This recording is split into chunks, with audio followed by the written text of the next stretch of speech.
Hello, everyone, and welcome to episode 2. We made it past the first one, Cody. We did. We did. Episode 2 of the Stage Racing Podcast. As always, co host Adam Pace here, joined by my other co host, Cody St. John. Cody, we made it through one last week. It's week 2. The Daytona 500 qualifying's on my TV as we speak. Buddy, we're almost there. The 2025 season technically has begun, but it's really about to begin tomorrow night with the duels. You excited? Yep. Oh, I'm stoked. I'm here for it.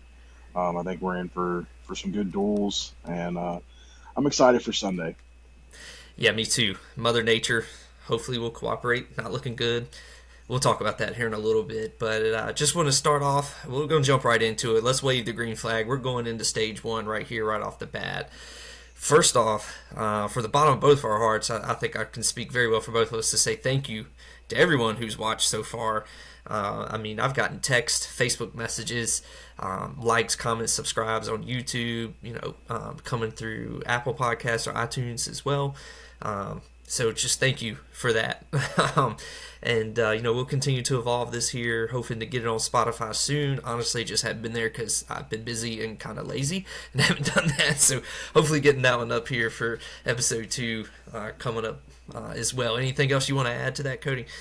No, I just echo the same sentiments as you. Just thanks everybody for tuning in and taking some time out of your days to listen to Adam and me. And it's just an absolute pleasure to bring you some of our opinions. And we just hope you guys continue to tune in.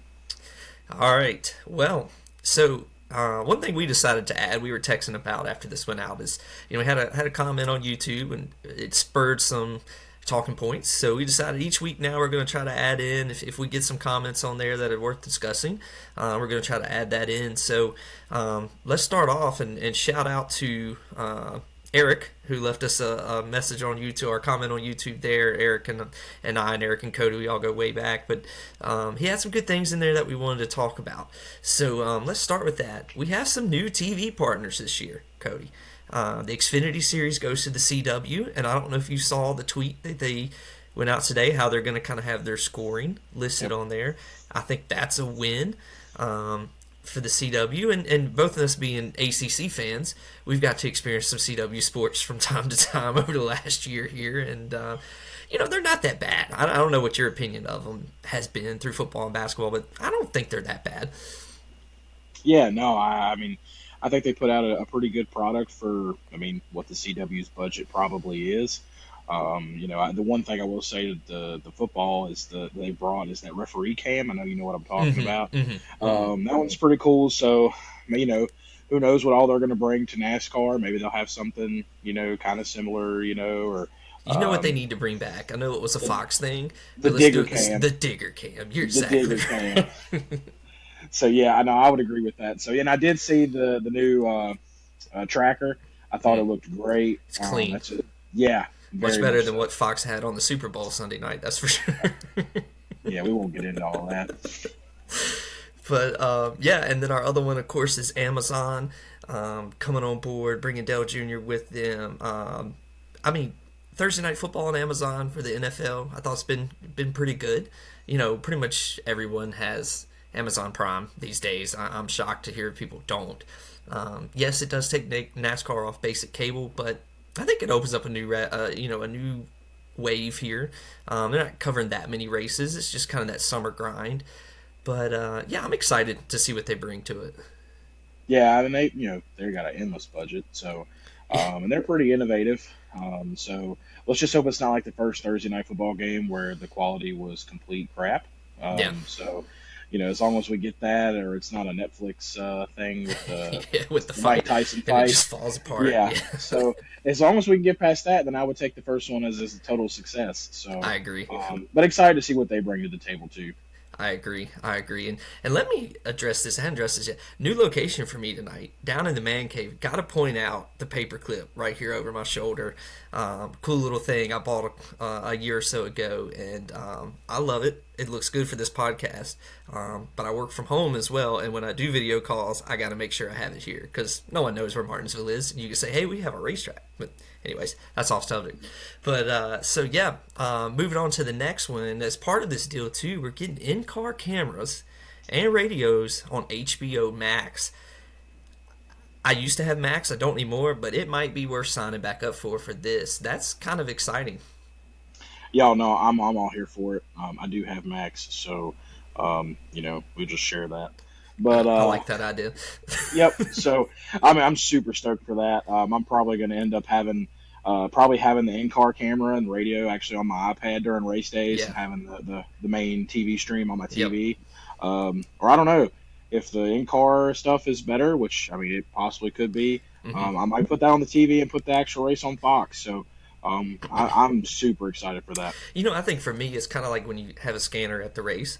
Um, you listen to the radio broadcast the majority of the time too, but if you want to get a little insight on something, you switch over to whatever car. And so I think it'll kind of be like that for me too. Like, if someone I've been kind of watching struggling a little bit, maybe switch over and get a little insight of what's going on, just in addition And to what TV can cover. And who can complain that they're going to be able to potentially listen to their favorite driver during the race? So Or I think ride that along board with them.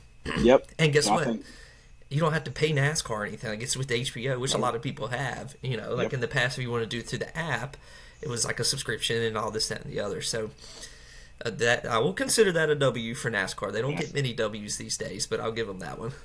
sure. All right, last one here.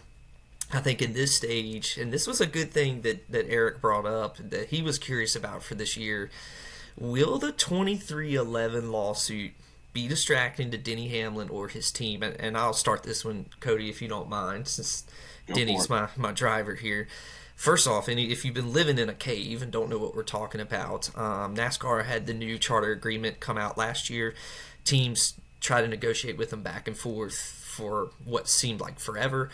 Could never find a common ground. What would you say, 90% of the teams? I don't know what the math would actually be. Basically, every team but two decided to sign it, and the two that didn't was 2311 and Front Row Motorsports, and they have actually worked to file a collective bargaining lawsuit against NASCAR. So essentially, in a nutshell, NASCAR is one of the only like professional sports that doesn't have a union for their drivers, for their athletes, and so yeah, there's little things throughout the season that I think for this lawsuit that they'll go through, but really the lawsuit itself isn't until next December when the season's over with. So I think to answer, well, not answer Eric's question, but to kind of just chime in on it, do I think it'll be distracting to Denny? No, I don't. If anything, I think it is motivating for him. Denny lives on chaos. Denny loves it when people are mad at him. It's what he thrives on. I don't think it will be, I don't even think it really affected him that much this offseason. Heck, Denny was more worried about jumping on the Ohio State bandwagon during that run, which, by the way, Denny, those of us who've been fans of you for a while, remember when you used to be a Virginia Tech fan back in the day when they were relevant. So us true fans are riding this thing all the way to the grave while you've jumped off and hopped on something else. But I digress. Yeah, no, I don't think it's going to be distracting. If anything, I think the only thing that's going to be distracting for Denny this year is the fact that he's going to be expecting his third child throughout the season. So you and I are both parents. You just became a parent of two. I'm a parent of three. We know what that transition's like. You remember doing it work at your job. Can you imagine if your job was racing race cars every weekend and then having to do that? And then on top of he's running a very successful podcast, owns a NASCAR team. I think the lawsuit doesn't bother him at all. I think adding a new child to the family is a whole different story. Yeah. So I would piggyback off of that and say that I mean I don't think it's going to bother him. I think if anything, it's going to sort of reinvigorate him and push him even farther to want to get that championship too. I don't think there's going to be a lot of questions from the press about that. I mean, you might have the occasional one, Mm-hmm. but I don't think there's going to be that many times where because I mean, let's be honest. I mean, Denny's probably got what 3, 4, 5 years left. Mm-hmm. I mean, so he's in that twilight of his career. The championship is the main goal. That's what people are going to continue to ask him about. And the same thing you said, having that third kid. We'll touch base on some of the rule changes here in a little bit, but having the kid is I think one of the only exemptions for the if you Mm-hmm. miss a race. One of the few, So yep. yep. I think trying to figure that out. Which I mean, we all know that wealthy athletes always have kids all the time, and they Sure. still go out and play and figure it out. So, I think I think it's going to drive him, and I think it's going to drive the 2311 team just to Mm. add to that. I think that team is going to be ready to go. I think Bubba and Reddick and I think they're all just going to be just ready to hit the ground running come Sunday, and I expect him to to run well tomorrow in the duels too. So Yeah. And he so we'll put see what up. happens. I know they're about to go to round two, but then he was in the top 10 in these single runs in qualifying. At least he was last time I looked over at the TV. So Toyotas haven't qualified well in a while. So if in the 500, so if they're running that kind of speed early on, that's a good sign. The only other thing I'll add to this too is Michael Jordan being a co-owner of 2311, he's gone through this in the NBA before, actually multiple times. As not only a player, but as a partial owner of the Hornets a few years back. So yeah, not the people I would want to make angry, that's for sure, but whatever, NASCAR, I guess. As I keep joking with you on a regular basis, when Michael Jordan owns NASCAR here in a couple of years, things might change, but anyways, yeah. So overall, no, I don't think it's going to be distracting at all. I think it's pure motivation. He even mentioned it last year. If he got into the Final Four and were to win that elusive championship for him, it would kind of be bittersweet that NASCAR had to hand the trophy over to him. But so, yeah, I'm sure both parties have pretty strong feelings on this, but in the same sense, they know how to act in public and be cordial with each other when they're around each other. But yeah, microphones and social media sure do change things these days. That's for sure. That they do. That they do. Well, that's going to wrap us up for stage one tonight. Let's go ahead and dive here into stage two, and we talked about it a little bit. A lot of rules, not a lot, but a few rule changes for 2025 that are significant. We'll start first. You were talking about this waiver. I'm going to call this the Larson rule. For those of y'all who don't know, Larson last year tried to do the double, run the Indianapolis 500 and then the Coke 600 on the same day. Mother Nature was not his friend for either one. And they gave him a waiver and he went to it, and there was a little uproar about it. I don't think many of the drivers really cared. I think it was more of a fan issue than it was anything else. But that rule's changed now. So basically, in a nutshell, the only way that you can keep your playoff points and miss a race is health reasons, or like an addition to the family or death in the family or something like that. I mean, that's pretty much it in a nutshell without looking the exact rule up on my phone right here and going over it. But I don't know your thoughts of it. I mean, I know you're a Hendrick guy. I know you're not huge on Larson, but you are a Hendrick guy. I think it's fair, man. It is good that Kyle Larson wants to go run in the Indianapolis 500. But as soon as weather happened, that decision should have been made. Like, all right, hey, you got to go back to your day job now, man. And so I think this is NASCAR's way of saying, hey, we want you to do those things. That's great if you want to do it. But you're our employee first. It's like you and I both work jobs. Our jobs expect us to work for them first. If we were to go get another part-time job, hey, that's cool. But our allegiance goes to the place that's giving us our main salary. Yep. So, I mean, I'll use an example. I managed a guy. He was a volunteer firefighter. Mm-hmm. Sometimes he would get up at 3 or 4 a.m. in the morning, go run a volunteer fire call, and then he's supposed to be on shift at 7. Well, I'll never forget. He called one morning at like 7:30, and he was like, "Hey, I'm running late because I was on a volunteer call." So, had to talk to him and say, "Hey, man, this is your job. This is the paid Sure. job. This is what pays your bills." And so, NASCAR's the same way. And I value. I think I'm going to value this rule. I think I'm going to agree with it. I think, like you said, you got to put NASCAR first. He's one of their best, if not their best driver. Mm-hmm. So, they want their best driver out there, especially for the Coke 600. And let's not forget too that we were at that race, and Justin Allgaier, I'm pretty sure if I remember right, was filling in for him. Started the race kind of rough, but right before they were about to swap, he was actually starting to make a run and actually pick some positions off, and was, I'm pretty sure, almost in the top 15, if not. He was. He was. I think he was knocking on the door top 10. Because I kept remember nudging right. you about it, because I told Yep. you I was excited to see him running some good equipment. So I like the rule, and hopefully it pans out for everybody, and hopefully everybody kind of listens up. Yeah, I think it's fair. I mean, at the end of the day, like you said, it's fair. I mean, this is what you do. You're a charter team. You're a charter driver. You're running for a championship. You need to race in everything you can. NASCAR's different than any other sport. I mean, NBA has the resting, and maybe you could blame that on health and this, that, and the other. Everyone has different opinions on that. But, NASCAR, once a week, get in that car and go run, man. That's what you're supposed to do. If you're hurt, obviously we're going to have a thing for that. One thing that, I was listening to Action Detrimental today, they brought up that'd be interesting. You had the Chase Elliott issue from the Coke 600 a couple years ago when he wrecked Denny and got suspended. This rule would apply to that. He would lose his playoff points. So I think it's another thing too for these guys to kind of keep their heads on when they're frustrated in a race, and not go off the rails like that. Now, here's the question: is NASCAR going to really enforce it for something like that? If your most popular driver does something like that, are they going to enforce this? We'll see. We'll see. Right. We'll see. All right, the next one is the damaged vehicle policy. And so the last few years since they switched to this next gen car, if you can make minimum speed, you have, I think it's 7 minutes to work on your car. And so that's changed this year now. And one thing I didn't look up, and I probably should have, I don't know if you still have to make minimum speed for this or not, but you're I think actually, that's a standard. okay, okay. You're actually allowed to take your vehicle back behind the wall now, back into the garage, and work on it and get back out there. And allow me to say kudos to NASCAR for that one.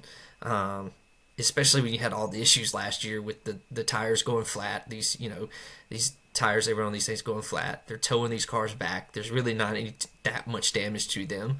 They just got flat tires for the most part.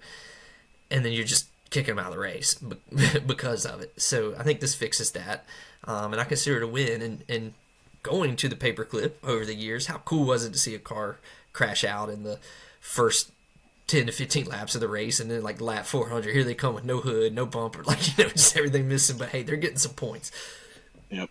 I'm all for it here. I remember, like you said, growing up and seeing cars come back out on super speedways with freaking duct tape and, Yeah, just anything. I remember, Larry Mack always in the booth talking about, the spare like fender wells and things they put on there, and just, it was just always really cool to see. And I think it sort of brings back some of the engineering to NASCAR too that, I miss from the old days. And, I think it gives these guys that make a lot of money and work for these teams, I think it gives them an opportunity to work on their craft and to continue to do their jobs and put on a show and get these drivers back out there too. Because, when you go to the track, if your favorite driver wrecks, 15, 20 laps in, you're cooked for the day. And yeah, they get back out there and they may not win, but anything can happen. yeah, And to your point about I think we all remember the race where Dale Jr.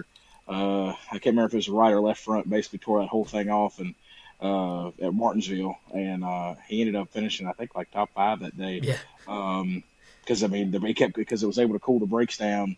So I think it's always cool to see that. yeah. So again, we'll see how it gets enforced, but the idea seems to be there for sure. All right, the next one, and this was a big one in the Martinsville race last fall, the race manipulation rule. And so basically, they just kind of told these manufacturers, cut the crap, let it be natural, let these things race out the way that it should. They penalized some, and I was looking at my phone a second ago. I thought I'd screenshotted that rule, and I didn't. Shame on me. But yeah, basically in a nutshell, it's a little stricter now for this, and I think this is a good thing for it, because God, you and I talked about it a little bit last week. That Martinsville race was really gearing up to be good, like a good finish, and then we noticed like all the cars just stalled, and being in the stands and listening to the radio, you couldn't follow. I don't think MRN was quite picking up on it as much as the TV broadcast was in that particular instance. And so we couldn't keep up with it enough to really understand what was going on. You and I are sitting there going, dang, these tires just stopped. Like, crap, here we go again. When in reality, these teams are on the radio telling them to block or don't pass this and don't pass that. But, yeah, I'm happy to see this enforce it. Again, I think that's a common theme for tonight. Yeah, and I think that's going to be the key part is how's NASCAR going to even enforce this? These drivers and crews are smart. They understand that NASCAR is, listening to their broadcasts, and so I think, how is NASCAR going to be able to truly decipher when there is manipulation? And like I said, these teams are smart. They're going to find ways still. It's always been that way. I know the big piece of that rule is the manufacturer manipulation, not so much driver manipulation, but I'm sure they'll be a little more keen to that now too. But yeah, I love the rule. I think it's good. I think it's, like I said, it's just all on how they enforce it, and Yep. it's like so. Yeah, I agree. Uh, Enforcement. They leave themselves they leave themselves so much wiggle room for that, and they do it on It's a purpose. very, it's not. They say it's black or white, but there's a lot of No, gray. it is not black and white at all. Not at all. All right, the next one they announced this week, the Xfinity Fastest Lap. They'll be awarding one bonus point to the driver who runs the fastest lap in the race. This could be interesting as we get down to the end of the year with the playoffs and even getting into the Final Four.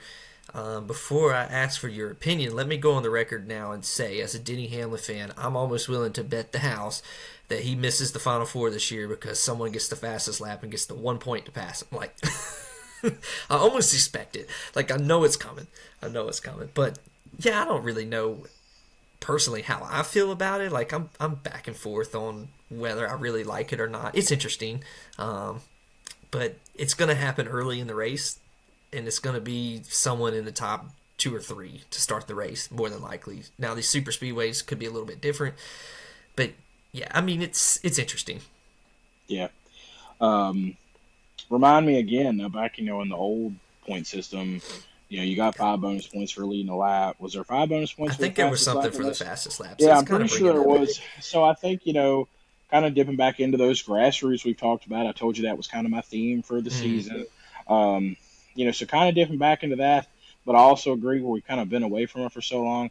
We kind of know that it's 1 point. Like at least back then it was 5 points. Mm-hmm. So now being 1 point, you're kind of like, okay, who is it going to screw over?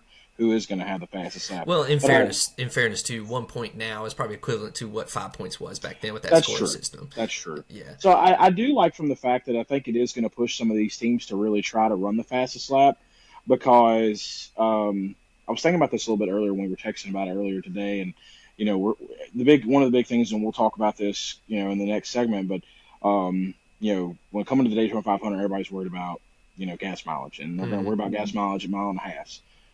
Well, maybe one can hope that trying to run the fastest lap, trying to get that extra point, maybe tries to push these cars. They're pushing these cars a little bit more, Mm-hmm. so maybe they're not worried about saving gas quite as much. That's my hope from the rule, or from the change. So that's my take on that. Yeah, it'll be interesting.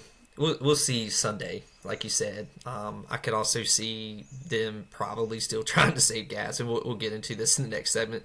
And then the fastest lap be dropped on like one of the last like 5 or 6 laps of the race when they decide they want to actually run wide open.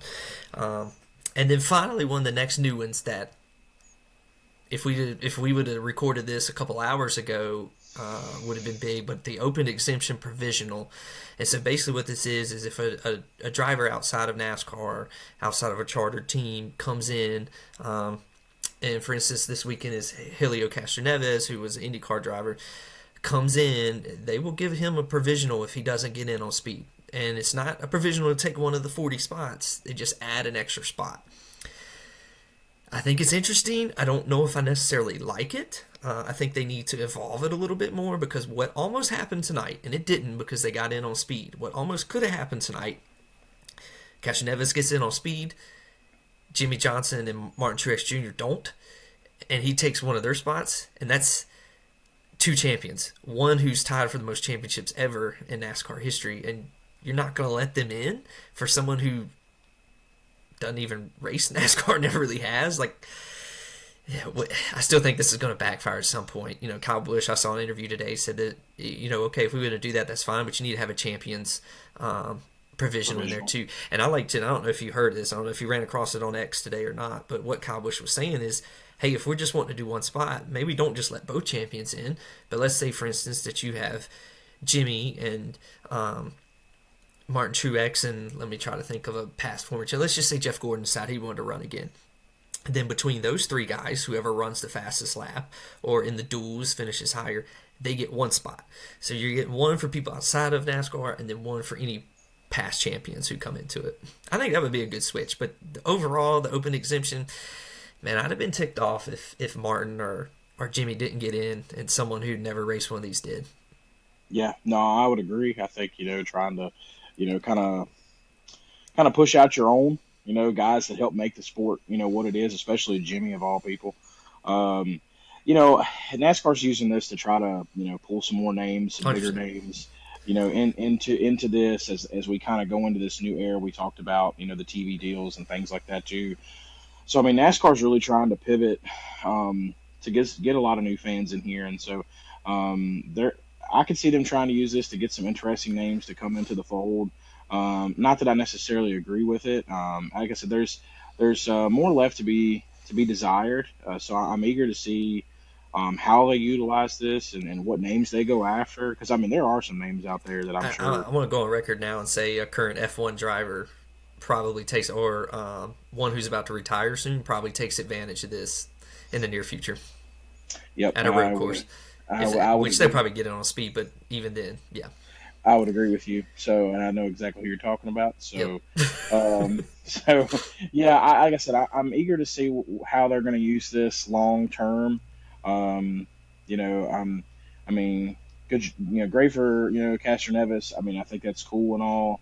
But does he really move the needle that much? I don't think so. He might get Um, a few people from Brazil to tune in who wouldn't, but other than that, yeah. So it's like I said, it's got its pros and cons.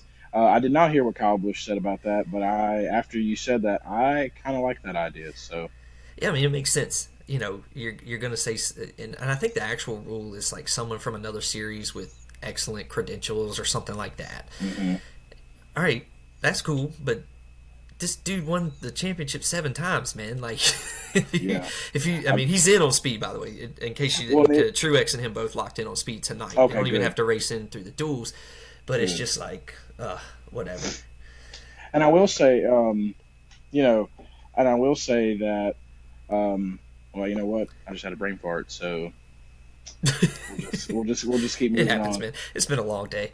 It has. You were I've out heard it. driving I've in the heard it. ice today, so I'll give you a I'll give you a pass on that one. So We'll just looking over here, I'm kind of glancing back and forth to the qualifying too. So there's on car 8 out of 10 in the final round. So maybe by the time we finish this, I can drop okay. who's getting the pole. So Oh, I remember what I was going to say. They denied Mike Wallace's hmm. provisional. He put in for that provisional, and they denied his because they said he hadn't had any recent oval Was experience. it Mike or was it Kenny or Mike? Which one was it? I think it was it It was Kenny? Mike was. I think it was Mike Wallace. I think it was Either Mike. way, one of the It was Wallaces one. that's not Rusty Yeah. got the Yep. shaft Yeah. out of this Yep. thing. Yep. All right, man. Next thing, and there's a lot of these, and just as I go through it, if we want to touch on it, we can. A bunch of new drivers and team changes. Before you and I got on here, I was watching the qualifying. My wife was like, I can't even keep up. She's like, I don't even know who's where, and I'm like, yeah, me neither. Like I'm sitting here looking at this, and I'm like, gosh, like the 34 went by, and I'm like, dang, that's not Michael McDowell anymore. Like it's just gonna throw me off. It's gonna take 3 or 4 races to get used to it, but let's go through some of them. The first one being Cole Custer with the Haas Factory team. Stewart Haas Racing is no more. They've changed the Haas Factory team. They sold 3 out of the 4 charters that they had. With the one remaining, Cole Custer now comes back to the NASCAR Cup Series. Welcome back, Cole. I think Cole initially they jumped the gun getting him there. Some of that being, of course, his dad being high up in Haas, but Cole's ran good in the Xfinity Series. I think now he's kind of earned his way back. I don't know Yep. if you had anything to add for him or not. Nah. All right. Next one is Riley Hurst at 2311. You and I have talked a little bit about this. You tell me what you think. Do you think this is a tryout year for him? And if I things don't work out, do you think Kyle OKMFB comes into this? Yeah, yeah. I think me and you've talked about this quite a bit. I definitely think it's a tryout year for that third full time team. What do they have to lose? hmm So I definitely think it's intriguing to see. I still stand by, and I mean I'll say it now, and I'm sure we'll talk about it another time, probably in the off season or when the season's over. I think Kyle Busch ends up at 23-11 next year after this year, Richard Childress. Um, but yeah, I think that's where Kyle's destiny is. But yeah, I mean, definitely a tryout year. it's interesting. Um, Now, I'll say everyone's had high praise 2311 for him. I mean, they're not going to throw the kid under the bus when he goes into it, but if he starts one way and shows progression throughout the year, it makes you wonder what they'll do I don't really know if there's any legs to Kyle Busch going to it. I just think you and I both know he's definitely frustrated at RCR. That definitely didn't go the way he wanted it to. The first year was pretty good. Since then, it's just kind of been downhill.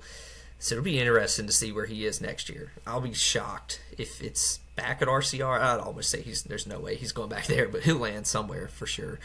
The next one is Ryan Priest to RFK. And as I announced that, he's currently sitting on the outside row of the Daytona 500 in qualifying. Although, wait a second, Chase Briscoe just pushed him off of that.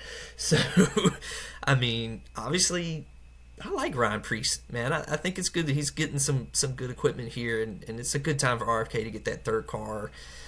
Brad's looked really good last year. Buscher's looked good the last few years. Bringing that third car back into it, I think Priest will have a good year. Yeah, you hit the nail on the head. I'm excited to see him in good equipment. I'm excited to see when drivers go from, mediocre teams to good teams. It's always one of those things you just kind of keep an eye on of like, okay, let's see how they really do now. So Next one is Cody Ware in the 51. I don't really have anything to say on that one. Zane Smith to front row in the 38. Zane Smith was with Trackhouse last year with was it part of the Trackhouse Spire Alliance, if I remember correctly. It was a little weird they kind of kicked him to the curb so early. I didn't, he struggled at the beginning of the year last year, but toward the end of the year he was running pretty, respectable. So it'll be interesting to see how he does at front row. This next one is what I want to talk about. Ty Gilliland in the 34 for front row. He was in the 38 last year, back to the 34. I think you and I texted about this a little bit during the season last year. Dude, he was solid at times last year. Yep. He always runs well at restricted plates, or not restricted plates, but super speedways. He always finds himself somewhere there at the end. But yeah, I mean, he was a different person for the rest of the back half of the last season. He was. He was consistent top 15 most of the time. He was one of those ones, like, if it was a track where you needed some fantasy points, as you and I played NASCAR, he's one of those ones you could sneak in there and potentially get something out of it. I'll never forget, I forgot to set my lineups one week, and I still had him in there, and he ended up finishing like 12th or something, and I was like, hey, I'll take that. Yeah, absolutely. So yeah, I'm excited to see him running, and I hope he has a consistent season. Mm-hmm. I agree. Next one, Noah Gregson stays in the 4, but he's now with Front Row Racing. I think it's time for Noah to blossom a little bit. He was there with Stuart Haas, had some issues, where he left and some things like that. His tongue got the best of him. But, now he's back, seems to have a new outlook. He's talented. He's certainly talented. That's going to be one to watch this year.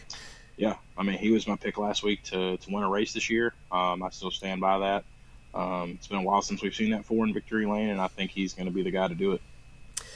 Ty Dillon back in the Cup Series and now in the 10 with Colleague Racing. Shout out to Ty. He's taken the hard way to do it.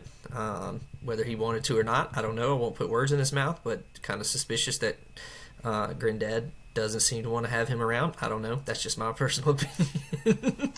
Yeah. I don't know if you listened to Dale Jr.'s podcast last week. He had Richard Childress on the show. He talked about that. Richard did about Ty and Austin, about how they kind of had went their separate ways, and he kind of brought them back together, and it's good to see them get close again, and their families are close. And so anyway, to Ty, I'm excited to see him back in NASCAR. I remember back in the day, I would put him in some fantasy NASCAR lineups, especially at super speedways, because he would run good at super speedways, but he would also just one of those guys you use him up one time. But funny thing, I always thought he was a better driver than Austin. Agreed. So we both have the same feelings about Austin. We can get into that another day. And I'm not just hating on Austin Dillon here. Like, that's not. I know people want to crap on Austin Dillon, and I personally am one of them. But I truly mean that I think Ty is a better driver. Yeah. Well, hey, breaking news: Chase Briscoe's got the pole for the Daytona 500. Oh. It's a Toyota on the pole, and he was last on my list. So let's just cut to that now. Chase Briscoe in the 19 for Joe Gibbs Racing. Man, I'm excited to watch him. Like, he's going into a good situation. He's a good driver. Gibbs is very selective on who they go after, especially after they flaked out on some drivers a few years back. So that'll be interesting. And a Toyota having the speed for the front row at Daytona, we hadn't seen that since they switched to these cars. Yep. So, and I'm pretty sure he was your pick last week to win a race this year too. And Yeah, so I'm right there with you. Especially you're telling me he qualified on the pole so far. So interesting. All right, man. Next one, Justin Haley takes over the 7 for Spire, and Michael McDowell takes over the 71 for Spire. I'll group the Spire cars together. That team's getting much better. There's some good investment in that team, and I think both of those drivers will have a solid year. Obviously, watch out for McDowell on super speedways and road courses. Wouldn't surprise me at all watch him win a race. I think he's won one the last couple of years, if I'm not mistaken. So he might not have won last year. I don't remember, but he's in he contention. had I think he had a 2 3 year stretch where he was winning one race a Mm-hmm. year. So yeah. So they'll be fun to watch there.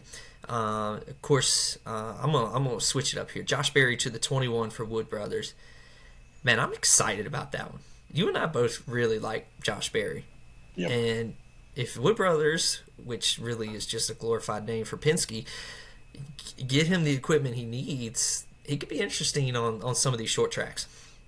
Yeah, he ran good. He ran good in the spring race at Martinsville, if I remember right, when me and you went. He ran good then. I thought. He when he's you know he runs well when he qualifies well, and I mean I Mm-hmm. know you could say that for most drivers, Mm-hmm. but he's not somebody that when he qualifies bad, he finds himself working his way up through the field. And maybe that's just because he's still younger and he's still fairly new. But um, but yeah, no, I definitely would love to see.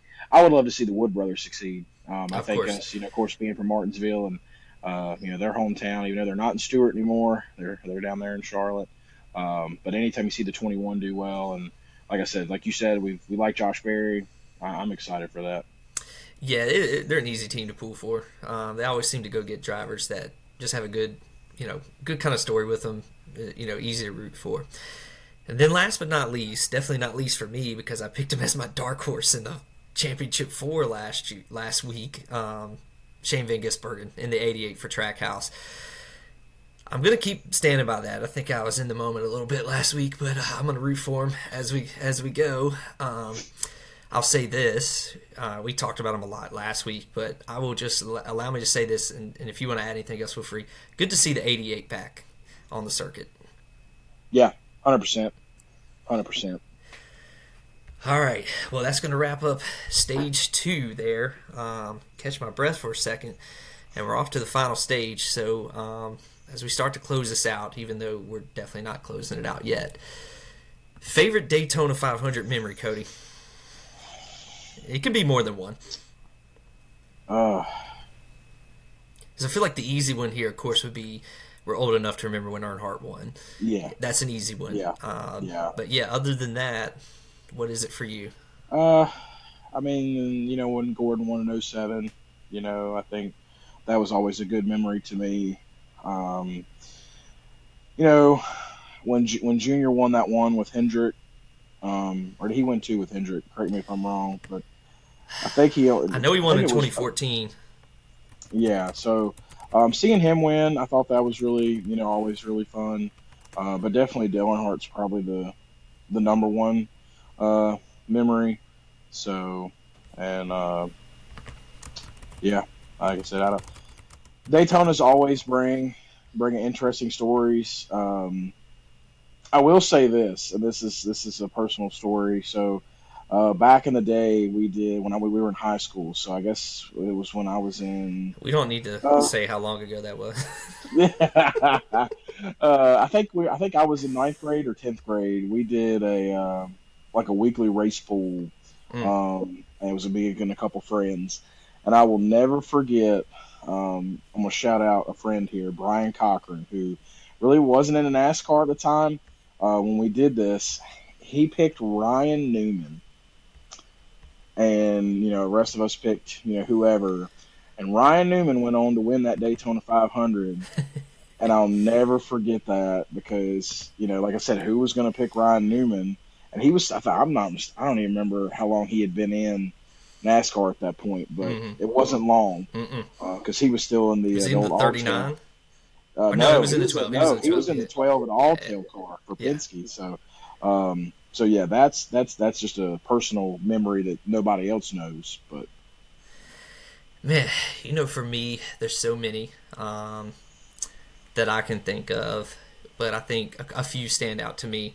When we were in college, it was a big deal for us. The apartment my roommates that we lived with, they were kind of into NASCAR, not like what I was, but it's Sunday. You're in college. What else are you gonna do, man? Sunday fun day. So we'd watch the Daytona 500, and who can forget Trevor Bayne? I mean, the Wood brothers. That was just, out of nowhere. Like, we're sitting there watching that race, and we're like, what the heck just happened? Like, who is this kid? That one was wild. Um, Another one that I don't know if it's favorite, it just cracks me up, was when the Daytona 500 was in a rain delay, and they ended up racing it, like, super late one night, and it's like on pushing midnight. Shout out Willie and Ben. We're over at the house watching it with me. And Juan Pablo Montoya runs into the back of the jet Oh, dryer. how can I forget that? Oh, And so wow. we both look at each other like, well, this race isn't finishing anytime soon. And so that one just cracks me up. That's a real funny memory. Um, The camera angle from that one is yeah, it's hilarious. just a ball of fire, just like out of nowhere. Like, it's just, they come back commercial and you just see fire and you're like, what the heck? And then Mike Joy's like, well, here's a new one. So that one was always really funny. I think another one is when Denny won his first Daytona 500. Not just being his fan, it was memorable too. I mean, the photo finish of Martin Truex. But I remember that because I was at Walmart. Like, my wife and I were doing our grocery shopping. I'm like watching the race on my phone, pushing a buggy, and I'm like, "Are you kidding me? Like, did he really just win that like that?" That one was insane. Um, and yeah, I don't know. There's been a lot of other memories. Of course, when Ryan Newman had his big wreck. Speaking of Ryan Newman, that was a memory. I don't know if that was definitely not a favorite. Probably a favorite because he somehow or another walked away from that. Yeah, But that was just, I'm pretty sure that was 2020, right? Like, that kind of yeah, should it's have been a COVID. precedent of what we were about to go through. But Yeah, um, yeah, that one was it. It's just, there's been some good races, another for favorite one sure. for me. Not to cut you off, but not that I like the result, but when Kevin Harvick barely beat Mark Martin Mm, in the hmm. 0-1 U.S. Army car. Fantastic race. I hate that Mark Martin never got a 500 win, but that was a heck of a race, and that was great. Well, let's move on to the next question here. And we talked about it at the very beginning. Mother Nature's not looking like she wants to cooperate on Sunday right now. It is Thursday. It's Wednesday. Things could change, but probably not. Um, so it looks like the 500 could potentially be Sunday night, could potentially be Monday. Normally, this thing is raced around 2 o'clock or so on Sunday afternoon. So, my question is, if you were in charge and could set the start time for the Daytona 500, what would it be and why? So personally, me, I would want it back to like the 1 o'clock time it used to be, kind of kick off there. I personally like the Daytona 500 finishing in the later afternoon. The shadows, the way the sun's kind of hitting over the track, the way the cars look. I think, um, it, you know, like I said, I think it's just and growing up that way. I think I just got used to it, Mm-hmm. and that's I really have just become privy to that. Of course, I mean prime time would be great, but I think there's something different about the Daytona 500 that it's already so big. It doesn't need prime time to make it that important. So I'm really a big proponent of moving it back to 1 and finishing in the later afternoon, and that's where I'm at. For me, and we were kind of texting about this earlier this week. Yeah, I don't disagree with anything you said. Man, this is NASCAR Super Bowl, so let's start it around the same time the Super Bowl starts. Let's go 6 o'clock, 6:30. Drop that green flag. The sun's setting. It's Florida. It's going to be beautiful with the sun setting. You get a few laps in there, and then you finish this thing under the lights. For me, I don't know, man. Watching Daytona under the lights, even when they used to race it on July 4th weekend, now I think it's in August, but watching it under the lights, man, it just does something to me personally. I love it. I don't know why. I just absolutely love it. So for me, yeah, if I picked it, probably gonna be 6:30. You're gonna start that dinner window and roll it into prime time, and hopefully finish it up before it gets too late for everyone, since you do have to work the next day.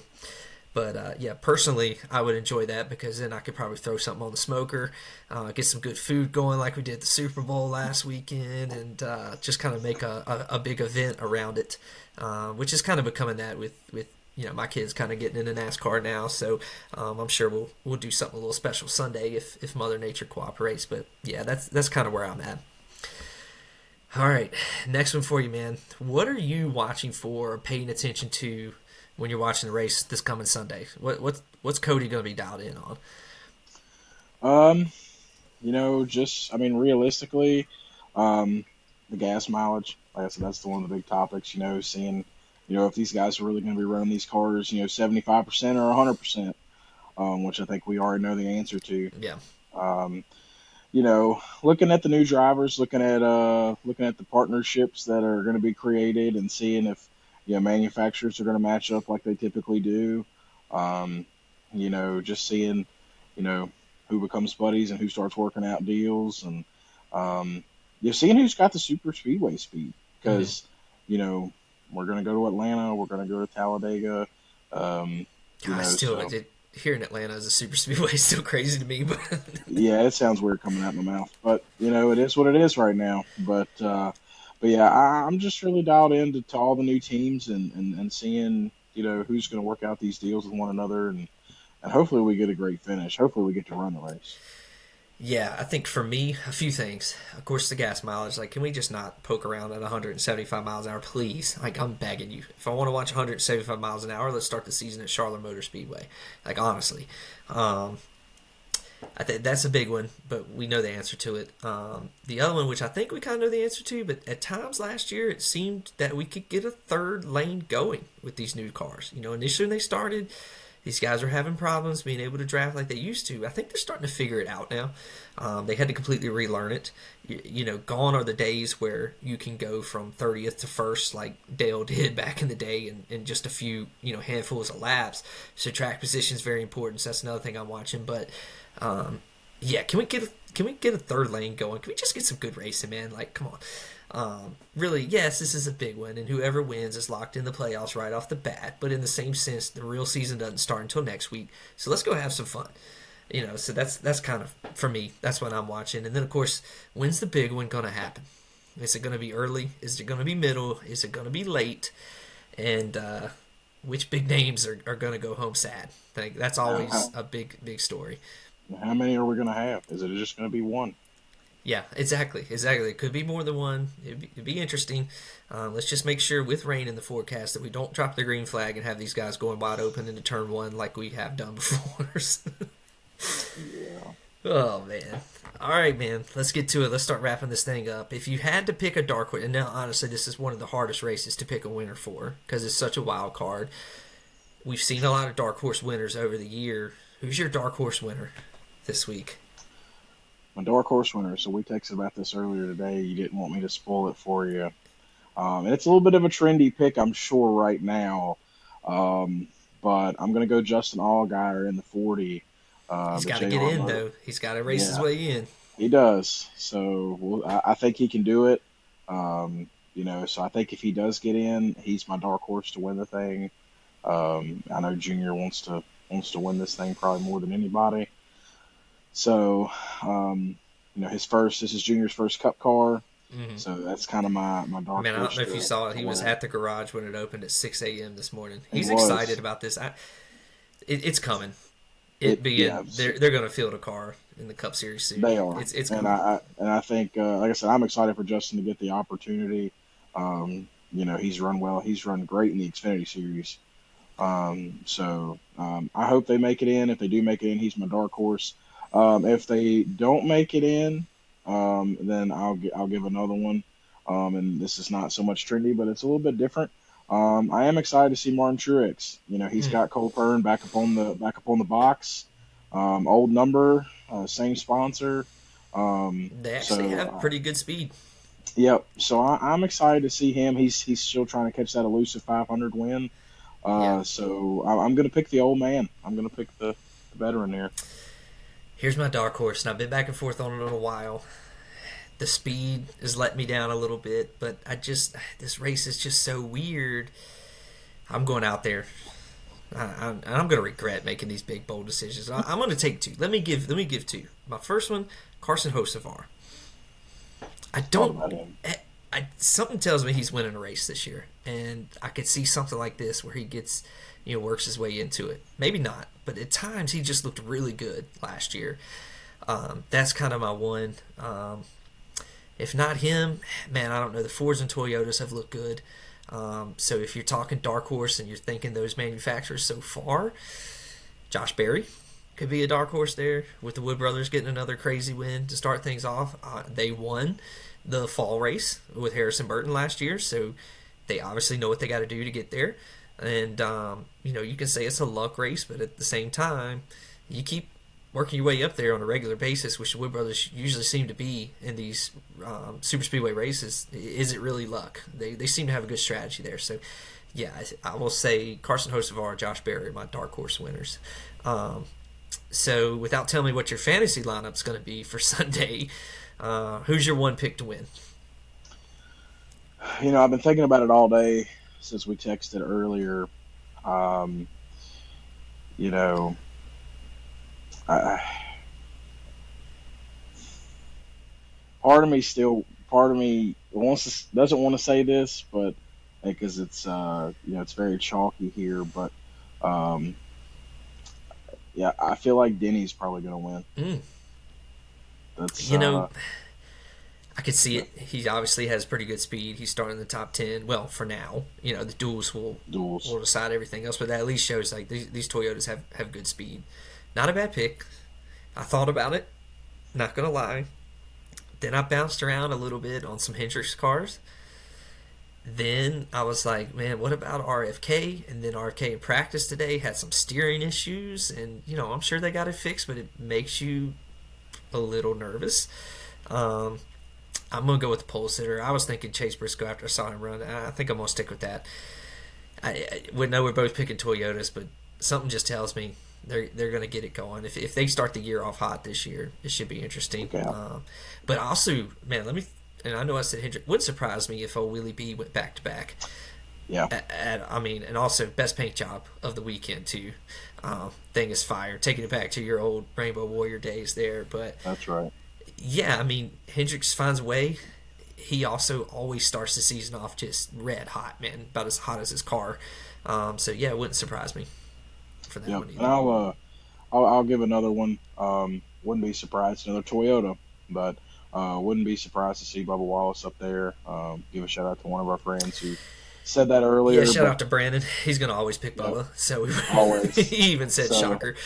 he But did, but I think he's spot on. I mean, Brandon is spot on with Bubba. He's really good at super speedways.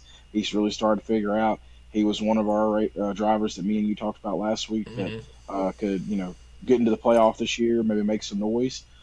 So I mean, how would that go? Bubba knock it Hey, out first week. that would be crazy. And let me say this too. I meant to put this when we were talking about what to watch for during the race, and we'll wrap this up. But there's more Toyotas now than there has been in a long time. So when you're doing these manufacturer pit stops, Toyota's actually got something to work with. I think I counted, and I think it's like 12, if I'm not mistaken, between JGR 2311 and Legacy. The Toyotas can actually get on their own strategy for the first time in a long time.